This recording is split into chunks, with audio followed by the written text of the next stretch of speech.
Mabilis ang mga hakbang ko papasok sa opisina. Inabot na ako ng madaling araw kay isip sa nakaraan namin ni Josh.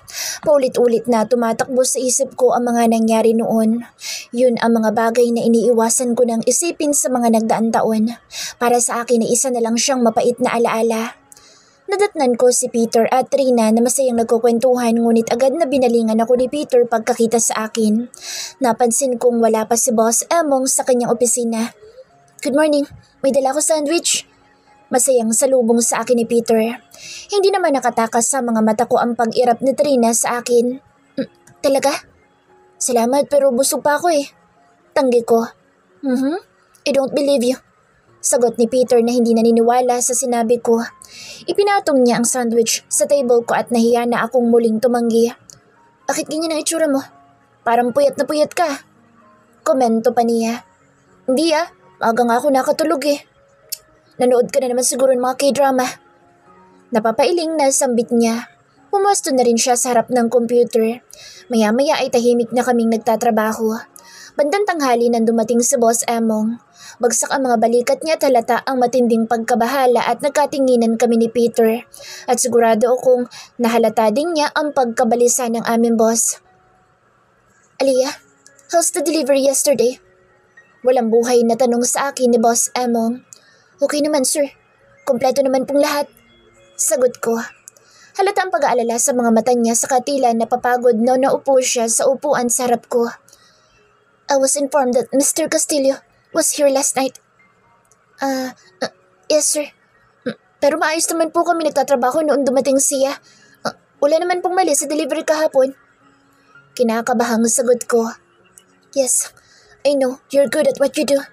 However, during our meeting, it appears that Mr. Castillo has his eyes set on our department. He has already requested an audit." Sampal sa akin at sa buong department iyon. Agad ang pag-ahon ng aking kaba. Alam na alam ko kung bakit ginawa ni Josh iyon pero hindi ko magawang magsalita. Gusto kong maawa kay Boss Emong na siyang naiipit sa sitwasyon.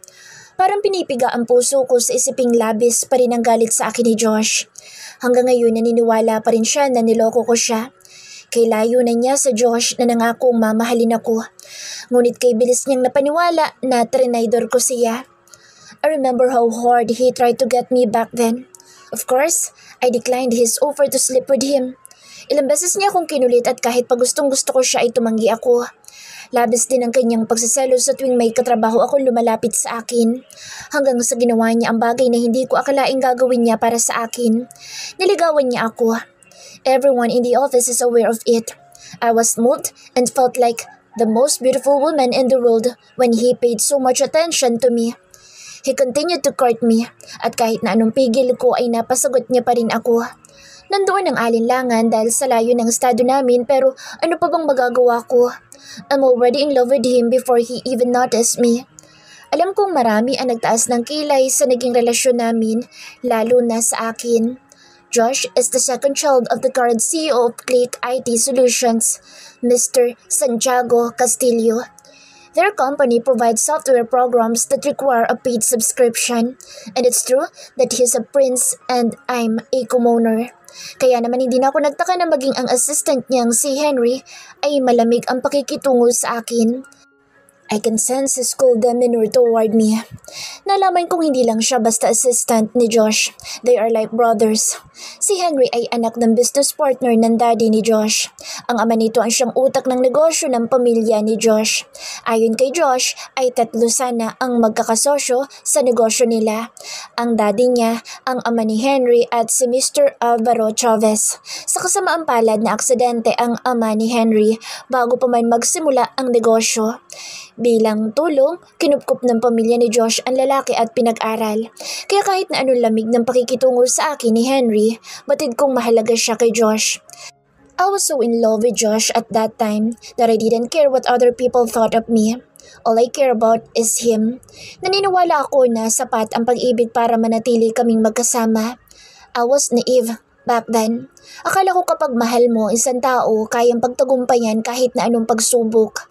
Akala ko sapat ang pagmamahal sa akin ni Josh at walang makasisira sa aming dalawa. Ang lalim na naman ang iniisip mo. untag sa akin ni Peter. Namataan ko sila ni Boss Emong na nakatingin sa akin. Yes, sir. Tanong ko dahil hindi ko naunawaan ang sinasabi nila. Lumipad na naman ang isip ko kay Josh na madalas mangyari simula nang makita ko siya kagabi. Prepare all documentation and reports in case na mag-audit nga tayo. Hindi ko alam bakit pinag-iinitan yata ako ni Mr. Castillo. Halata ang pagkadismaya sa boss ni Boss Emong. I felt guilty. Akala niya ay siya ang kinagagalitan ni Josh. Iginugol ko maghapon sa paghahanda ng mga reports and documents. Sinugurado ko maayos na maayos ang pagkaka-file ng lahat. Ayokong makakita ng butas sa amin si Josh. Madadamay maging ang mga kasamahan ko sa trabaho. Hindi pa ako pwedeng mawala ng trabaho ngayon. Nasa huling semester na si Ate Eden sa kolehiyo. Magastos ang maghanap ng bagong trabaho at magsimula ulit. Kailangan ko ng stable na income. Hindi ngayon ang tamang panahon para mag-resign dahil kung minsan nga ay kinakapos pa kami sa pera. Ilang buwan na lang naman ang hinihintay ko.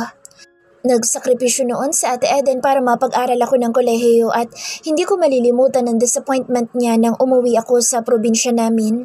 Walang trabaho at sawi pa sa pag-ibig. Wala silang alam tungkol kay Josh at alam kong malaking kasalanan ko iyon sa kanila. Masyado ako nabulag sa pag-ibig. Ang plano ko ay maghahanap muli ng trabaho ngunit nadiskubre kong nagdadalang tao ako. Nag-aaral pa noon sa kolehiyo ang bunso namin at imbes na makatulong ay naging pabigat ako sa kanya. Idagdag pang nagkasakit si tatay at nangangailangan ng malaking halaga. Sa huli ay hindi din namin siya naisalba. Naglumuhod ako noon kay nanay at ate para mapatawad nila ako. Ipinangako kong agad na maghahanap ng trabaho oras na makapanganak ako. Labis ang paghihirap ko noong iwan ko ang anak para makapagsapalaran muli dito. Hindi naman ako pwedeng tumigil. Kailangan ko magtrabaho para may pantustos ako sa kanya at ngayon ay baka mawala na naman ako ng trabaho.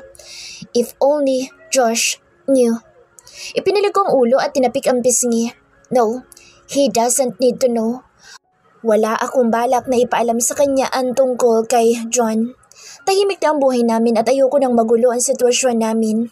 Mas pipiliin ko pang mamuhay ang anak ko na walang kinikilalang ama kaysa makilala niya si Josh at maranasan din niya ang naranasan ko sa pamilya nito.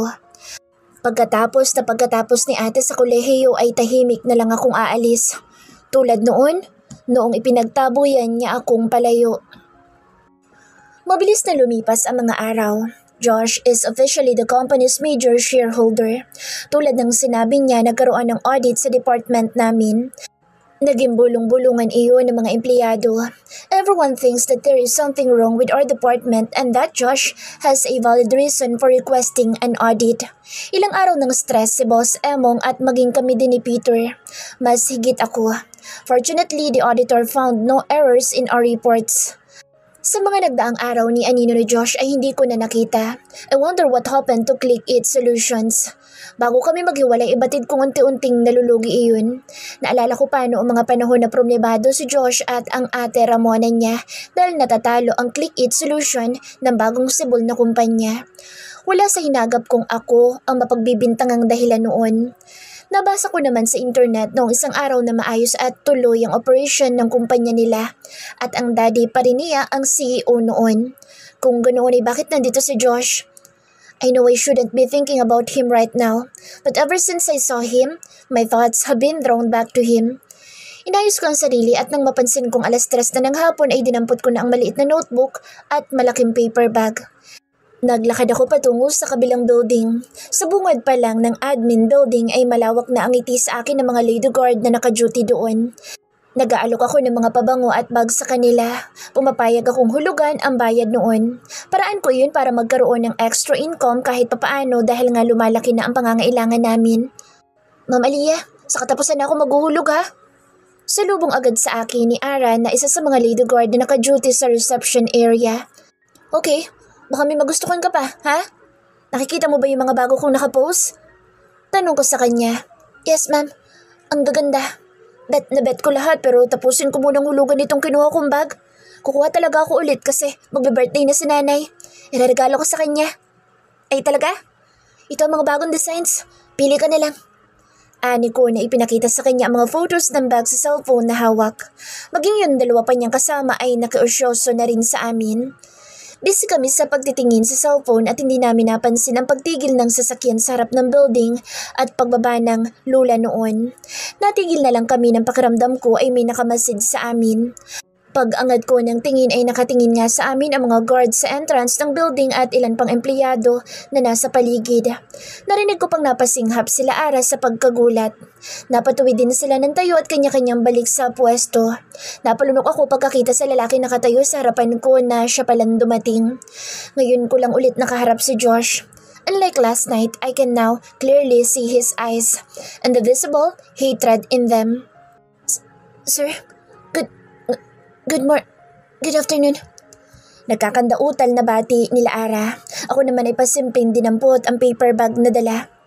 This is only my second visit here, and I can already tell how incompetent you are. Halata ang galit sa boses ni Josh. Nakakapaso din ang tingin niya sa amin. No one dared to speak because of his terrifying aura. Babe, come on. Show them more consideration. It's 3 o'clock in the afternoon, and it's break time. Singit ng isang babae sa usapan namin.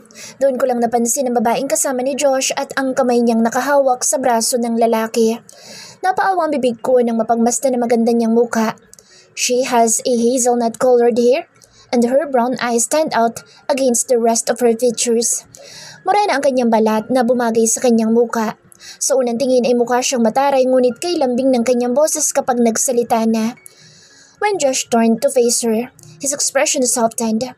He used to give me that look. Hindi ko napaghandaan ang emosyon na muling sumibol sa aking puso.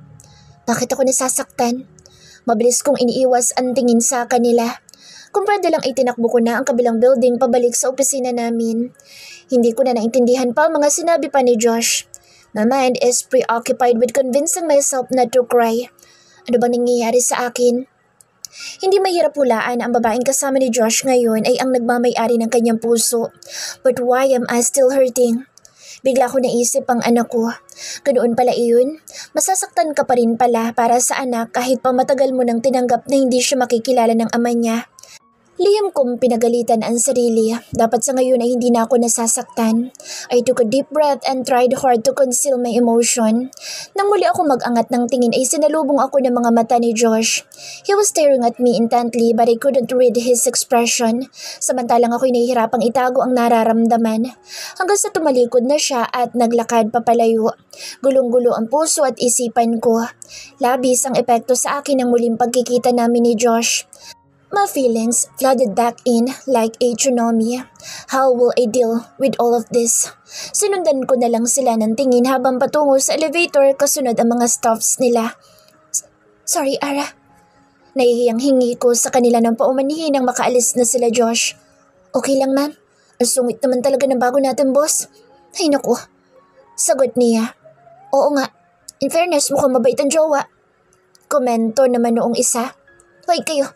Itigil nyo na yan kung ayaw nyo mawala ng trabaho. Sita sa kanila noong guard na nakapwesto sa mismong entrance ng building. Sige, mauna na ako. Balik na lang ako sa lunch break. At kapag wala si Big Boss. Paalam ko na sa kanila. Hindi ko inaasahan na darating si Josh at napakamalas na ako ang nabungaran niya pagdating dito. Nagmamadali na akong bumalik sa aming opisina. Sa isip ko'y naglalaro ang itsura ng bagong kasintahan ni Josh. O kasintahan nga ba? Hindi kaya kasal na sila? Aliyah, kanina pa kita hinahanap. Hindi ka pa siguro kumakain. Magmerienda ka muna oh. Salubong sa akin ni Peter. Iniabot niya sa akin ang sandwich at soft drinks na galing sa kantin. Tinanggap ko ang soft drinks at mabilisang ininom iyon. Uhaw na uhaw ka yata. Kumain ka muna. Sita ni Peter sa akin. Nauhaw ako pagpunta sa kabilang building. Ang init kasi. Paliwanag ko. Bayaran ko na lang ito. Wag na. Malugi ka pa sa racket mo. Natatawang tanggi nito. Napangiti naman ako dahil doon. Napakabait niya talaga sa akin. Sayang lang at hindi ko magawang tugunan ang damdamin niya. Pakiramdam ko hindi ako nababagay sa kanya o sa kahit na kanino mang lalaki. Leah, sabi ni Boss Emong ay kayo ang mag-check ng delivery mamaya. Singit ni Trina sa usapan namin. As usual ay halatang inis na naman siya sa akin. Okay. Sagot ko. Wala na akong panahon pa para intindihin o pansinin ang pakikitungo niya sa akin. Masyado na ako maraming iniisip at ilang araw na akong pagod. Pagdating na 4:00 ay pinuntahan kami ni Ruel para ipaalam na dumating na ang delivery. Tinawagan na rin kami ng purchasing department kung kaya magkasama na kami ni Peter na nagtungo sa area. Tulad noon, inggit na tinanaw ko na lang ang company bus na nakaabang na sa paglabas ng mga empleyado. Ingat, Ruel. Babasagin pa yata ang mga ito. Paalala ni Peter sa kasama namin habang ibinababa ang mga kahon. Mabuti pa sila't pauwi na. Wala sa sariling bulong ko. Nalingon naman ako ni Peter at nag-aalala ang mga mata niya. Don't worry, may overtime pay naman tayo. Pag-aalo niya sa akin. Yun ang nga lang iniisip ko. Sang-ayon ko. Matapos masiguradong tama ang delivery ay kailangan pa naming maipadala ang mga iyon sa warehouse. Sumunod ako sa kanila habang ino-operate naman ni Peter ang forklift. Tumulong na ako sa paghahanay ng mga kahon nang makaramdam ako ng pananakit ng sikmura. Mainit sa warehouse ngunit alam kong iba ang dahilan ng pagpapawis ko. Sa pagdaan ng bawat minuto ay mas lalong tumitindi ang pananakit ng sikmura ko. Ma'am Aliyah, ayos ka lang ba? Tanong sa akin ni Ruel na napansin yata ang reaksyon ko. Magkatulong kaming isinasalansan ng mga kahon habang busy naman si Peter sa pagsasalansan ng iba gamit ang forklift. Oo, tipid na sagot ko. Tumango lang si Ruel at muling itinuon ang atensyon sa ginagawa. Nakatingin ako sa gawin ni Peter nang biglang makaramdam ako na nanigas ang tiyan ko at sobrang sakit. Nabitawan ko ang hawak na kahon at narinig kong parang may nabasag sa laman noon. Naupo ako habang mariing nakahawak sa sikmura. Ma'am Aliyah! Nagulat na bulalas ni Ruel pagkakita sa akin na namimilipit sa sakit. Maging si Peter ay nakuha ko ang atensyon. Gulat na itinigil niya ang ginagawa at bumaba sa equipment. Aliyah, ano nangyari? Okay ka lang? Nag-aalalang tanong niya. Ang sakit ng tiyan ko at ramdam kong nanlalamig na ang mga kamay at paa ko dahil doon. Ngunit ang mga mata ko ay nakatuon sa kahon na nabitawan ko. Huwag naman sanang nabasag lahat ng laman noon. Wala pang 5:00 ay gising na ako. Ang bala ko'y papasok pa rin sa trabaho. Mabuti na lang at nawala na ang pananakit ng sikmura ko nang makainom ako ng gamot na ibinigay ng nurse sa akin kagabi.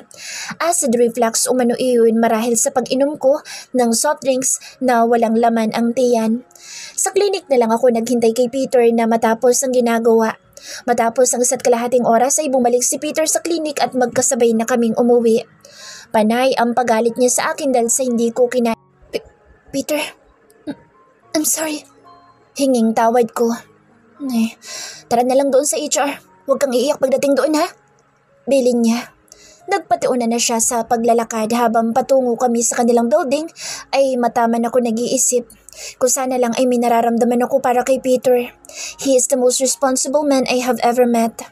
Anya ay handa din siyang tanggapin ang responsibilidad sa anak ko. Pagdating sa admin building ay pinagtitinginan na kami ng ilang empleyado habang patungo kami sa 2 palapag kung saan nandoon ang HR office. Pagsilip namin sa opisina ay agad na itinuro ng isang staff ang pinto patungo sa opisina ng manager nila. Naabutan namin ang HR manager namin na abala at may binabasang report. Nang mag-angat siya ng tingin ay naging seryoso ang kanyang ekspresyon. Upo kayong dalawa. Anya at iminostra ang upuan sa tapat ng table niya. Kinakabahang naupo ako. Ma'am, good morning po. Hindi ko na itago ang panginginig ng boses. I've read the report.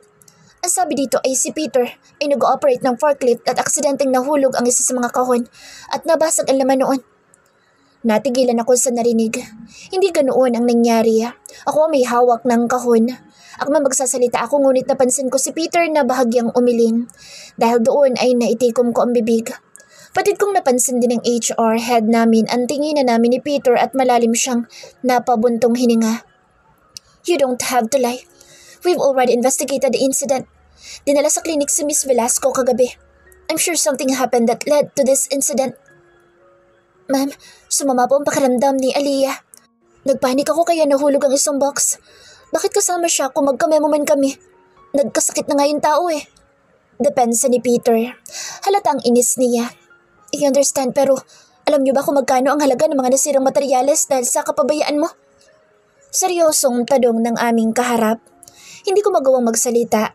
Hindi tamang si Peter ang maipit sa nangyari. Ma'am, kasalanan ko po talaga. Amin ko. Sinulyapan niya ako saka napabuntong hininga. 20,000 pesos, Miss Velasco. Willing ka bang bayaran lahat ng iyon? Tanong niya. Nalaki ang mga mata ko sa tanong niya. 20,000 pesos? Saan ako kukuha ng ganoong halaga? You are aware of the rules. I'm only doing my job, which is to serve this memo to you. You too will be required to pay the amount. It will be deducted from your salary. Pinal na sabi niya. Wala na kami nagawa ni Peter kundi tanggapin at pirmahan ang memo. It was extremely unfair, especially to Peter. Sinisisi ko ang sarili ko dahil maging siya nadamay dahil sa akin. Kung kailan kailangan ko ng malaking halaga dahil sa thesis ni ate, saka naman ako magkakaroon ng deduction sa salary. Sorry talaga, Peter. Hingin pa umanhin ko nang makalabas kami sa opisina. Huwag mo na isipin iyon. Sa'yo na nga ako nag-aalala eh. Ani Peter. Nag-aalala ang mga tingin niya sa akin. Excuse me, pupunta lang ako sa CR. Paalam ko dahil hindi ko na mapigilan ang maluha. Kanina ko pa pinipigilan ang umiyak sa loob ng HR office. Hindi ko na hinintay ang sagot niya at nagmamadali na akong tumakbo para magtungo sa CR. Pagtalikod ko pa lang kay Peter ay nag-uunahan na sa pagbagsak ang aking mga luha. Ayokong may makakita sa akin kung kaya hindi ko na narating ang CR. Isa pa hindi ako pamilyar sa building dahil madalang naman akong magawi dito. Namataan ko ang maliit na espasyo sa dulong bahagi ng palapag kung saan photocopying machine lang ang nandoon. Doon ako pumunta at tahimik na umiyak. Kailangan ko lang mailabas ang sama ng loob na kanina ko pa kinikim-kim. Ilang minuto na ako doon nang maramdaman kong hindi ako nag-iisa sa maliit na espasyong iyon. Pagpaling ko sa kanan ko ay halos matumba ako pagkakita kay Josh na seryosong nakamasid sa akin. Nakakunot ang noon niya na halatang nagulat din pagkakita sa akin.